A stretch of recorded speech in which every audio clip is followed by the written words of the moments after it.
I know it's a do-it-yourself project, and if you have the time and the manpower to do the deck and the patio yourself, by all means feel free. For this project, we called in our friends, the professionals, Matt Wolf and Andrew Higgins from the landscape design and build team at the Oleo Group. Gentlemen, you guys are taking over the patio for us. Tell us a little bit about what you're starting and where we're going from here.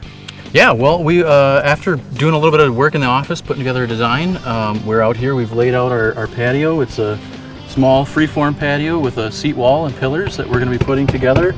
And right now we're just working on stripping sod. We've set our elevations ahead of time, and we're going to clear the area and then start on excavation. Yeah, so day one is always the messiest day. It's the getting your hands dirty, the soil work, the trucking, getting in our class 5, which is just staged off to the left here. And we're gonna get that first layer of base set, and we should be go to lay pavers tomorrow.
Okay, so one thing I just want to show you guys real quick is very typical in patio installation.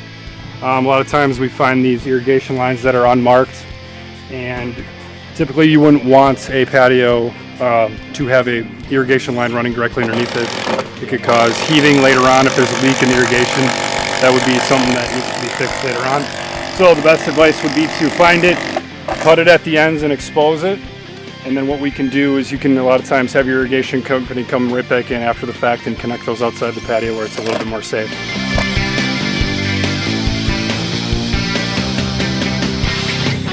This is our story pole and our laser transit. We've got a base unit across the yard there, kind of out of the way, so we can sort of leave it set in place. It gives us a benchmark for measurements. But we utilize this unit essentially to connect to the base unit, and we adjust to make sure we're spot on to our laser.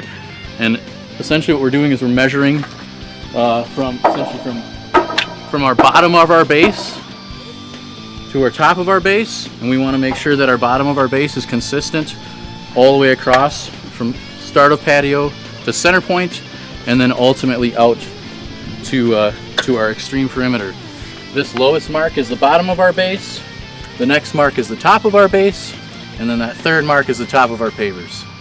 So as you can see, it's going to be a bit above our existing grade, which means we're going to have to do a little bit of dirt work and feather the grade down, and then a bit of sod work, and then we'll have water rolling across smooth from start to finish.